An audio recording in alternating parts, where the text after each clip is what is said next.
কারণ আমার মা বোনেরা বাড়ি যাবেন, রাত হয়ে গেছে এবং বাচ্চারা অনেক কষ্ট পাচ্ছেন। এখানে প্রথমেই আমার সহযোদ্ধা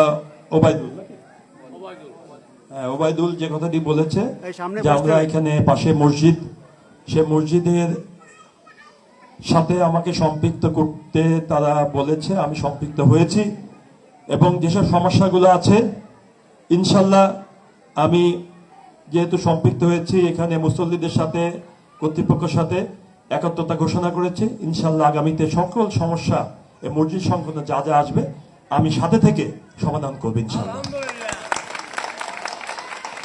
এখানে আমার এক বোন বলেছে যে একটা গেটের সমস্যা এবং পানির সমস্যা।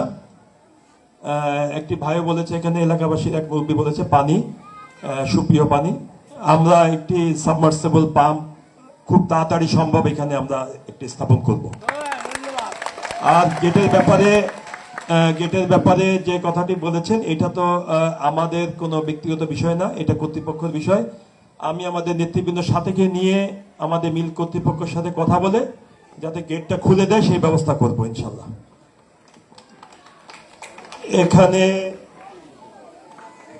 এখানে হ্যাঁ, জুথি, খুব সম্ভব জুথি, আমার এক ছোট বোন বলেছেন স্কুলের পিছনে তার বাসার সামনে পানি উঠে, নাকি ঘরের মধ্যে পানি উঠে যায়। এইখানে ড্রেনগুলো বন্ধ হয়ে গিয়েছে, খুব সম্ভব। হ্যাঁ, এখানে এই ড্রেনের ব্যবস্থা এবং এখানে ডাস্টবিনে যে ময়লা ফেলার ব্যবস্থাটা আছে, এটা আমাদের দলের পক্ষ থেকে, আমাদের স্বেচ্ছাসেবক দল আছে এখানে, আমি তাদেরকে নির্দেশ দিব যে অচিরেই তারা এই জায়গাটা ভিজিট করবেন, করে কিভাবে ড্রেনটা পরিষ্কার করা যায় এবং ওখানে একটি ডাস্টবিনের ব্যবস্থা করতে হবে। সেই ডাস্টবিনের মধ্যে যাতে ময়লা ফেলে এই ব্যাপারে কিছু আমরা লিফলেট দিব, সবাই যেন ডাস্টবিনের মধ্যে ময়লা ফেলে, এলাকার রাস্তাটা যাতে সুন্দরভাবে পরিষ্কার থাকে, এলাকাবাসী যাতে চলাফেরা করতে পারে, এই ব্যাপারে আমি নির্দেশনা দিচ্ছি। আমার স্বেচ্ছাসেবক দলের নেতৃবৃন্দ আছেন এখানে, আছে, তারা ইনশাল্লাহ কালকের থেকেই কাজে নামবে এবং আমার সাথে কোঅপারেট করে যা যা ব্যবস্থা লাগে আমি করে ফেলবো ইনশাল্লাহ।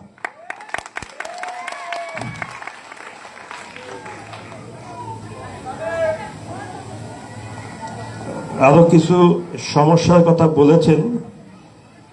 শ্রমিকের পাওনা পরিশোধ মিলে একটি খুব গুরুত্বপূর্ণ বিষয়।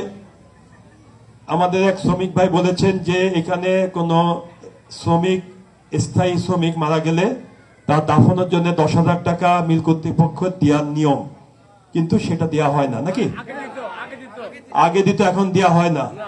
আমরা মিল কর্তৃপক্ষকে আহ্বান জানাবো, এই সমাবেশ থেকে আহ্বান জানাচ্ছি এবং পাশাপাশি আমরা আমাদের নেতৃবৃন্দকে নিয়ে আমরা কথা বলবো, তারা যাতে 10,000 টাকা দেয়। আর যদি না দেয় তাহলে যেহেতু আমরা রাজনীতি করি দলের পক্ষ থেকে, ইনশাল্লাহ আমরা 10,000 টাকা দেব। দাফনের সমস্ত ব্যবস্থা আমাদের দলের পক্ষ থেকে আমরা করবো ইনশাল্লাহ।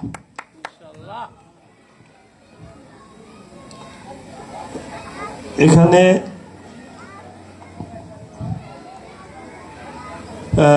আমাদের সেলিম সাহেব বলেছেন পাওনার বিষয়টা, এটা আমি পরে কথা বলবো। স্কুলে খেলার মাঠ, আমাদের ছেলে মেয়েরা এখানে বসা আছেন।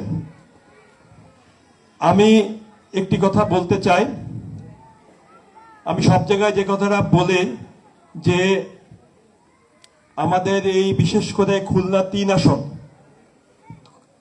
3 আসনের সমস্যায় শুধু না, সারা বাংলাদেশের সমস্যা। বিশেষ করে খুলনা 3 আসনের একটি ভয়াবহ সমস্যা হচ্ছে মাদক সমস্যা। মাদক থেকে আমাদের তরুণ সমাজকে ফিরিয়ে আনতে গেলে, সুস্থভাবে একটা পরিবেশ তৈরি করতে গেলে প্রথম যে কাজটি হবে সেটা হচ্ছে ছেলে মেয়েদের খেলাধুলার ব্যবস্থা করা। আমি অবাক হয়ে যাই, আমি বিস্মিত হচ্ছি স্কুল কর্তৃপক্ষ কিভাবে পারে এটা, যে ছেলে মেয়েরা খেলাধুলা করবে সেই খেলাধুলার মাঠকে তারা বন্ধ করে দিতে পারে। স্কুল কর্তৃপক্ষকে আমি আমার দলের নেতৃবৃন্দকে বলবো কর্তৃপক্ষের সাথে কথা বলতে, কি উদ্দেশ্য নিয়ে তারা খেলা মাঠ বন্ধ করে সেটা ব্যাপার জানতে হবে এবং এই ব্যাপারে আমরা যা যা পদক্ষেপ নেওয়া দরকার হবে ইনশাল্লাহ আমরা নিব, কিন্তু খেলাধুলার কোনো বিকল্প নেই, খেলাধুলা করতেই হবে। খেলাধুলা যদি আমাদের ছেলে মেয়েদের জন্য ব্যবস্থা করতে না পারি, আমাদের ছেলে মেয়েদেরকে আমরা সুস্থ রাখতে পারবো না, অটোমেটিক তারা মাদকের দিকে ধাবিত হবে। আমি স্কুল কর্তৃপক্ষকে বলবো, এখানে যিনি হেডমাস্টার সাহেব আছেন, শিক্ষকরা আছেন, আমি বুঝতে পারি না তারা কি চাই আমাদের ছেলে মেয়েরা মাদকের দিকে ধাবিত হোক। আমি বুঝতে পারি না তারা কি উদ্দেশ্য নিয়ে মাঠটা বন্ধ করে রেখেছেন। অবিলম্বে মাঠ খুলে দিতে হবে এবং আমাদের ছেলে মেয়েদের খেলাধুলার ব্যবস্থা করতে হবে। এই ব্যাপারে আমাদের এলাকাবাসী এবং আমাদের দলের নেতৃবৃন্দ আছেন, তারা কথা বলবেন, তার সমস্যার সমাধান করবেন। আর যদি না পারে আমি দেখব ইনশাল্লাহ। আর তারা একটি দাবি করেছেন ফুটবল এবং জার্সি, ইনশাল্লাহ হয়ে যাবে, খুশি হয়ে যাবে ইনশাল্লাহ। 3টা ব্যাচ, 3 ব্যাচে 3 সেট জার্সি হবে ইনশাল্লাহ। আগে পড়ালেখা, তারপরে খেলাধুলা, পড়ালেখা শেষ করে খেলাধুলা। আমি এই বিষয়ে একটি কথা বলতে চাই। এখানে আমাদের মা বোনরা আছেন, একটার সাথে একটা সম্পর্কিত।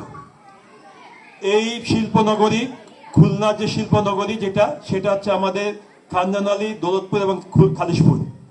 প্রচুর শ্রমিক অঞ্চল, শ্রমিকরা এই অঞ্চলে বসবাস করে, তাদের ভিত্তি হচ্ছে শিল্প। এই শিল্পটা বিগত 15 বছর যাবৎ আমরা দেখছি আস্তে আস্তে আস্তে আস্তে আস্তে আস্তে ধ্বংস করে ফেলা হয়েছে।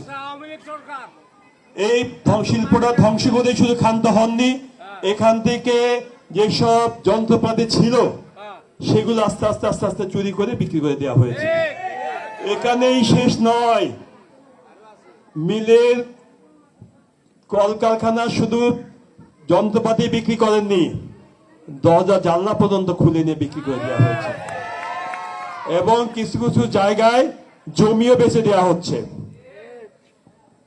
আমি স্পষ্ট ভাষায় বলতে চাই, অনেকে হয়তো ভাববেন যে সামনে ইলেকশন, বকুল সাহেব ভোট চাওয়ার জন্য কথাগুলো বলছে।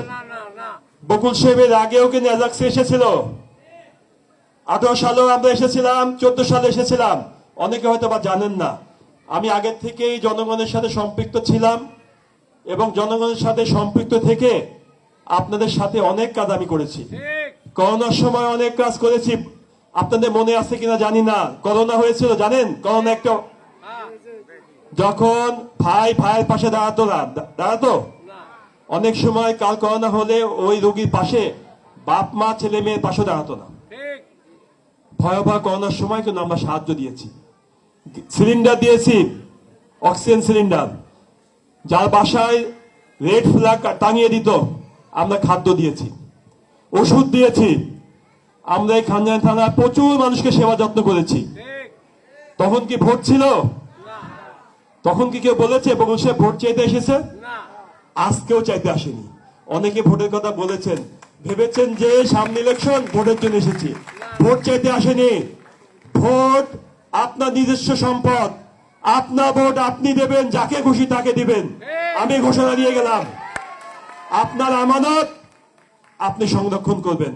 আমরা 17 বছর আন্দোলন করেছি, দেশ নেত্রী বেগম খালেদা জিয়া এবং বিএনপি ভারপ্রাপ্ত চেয়ারম্যান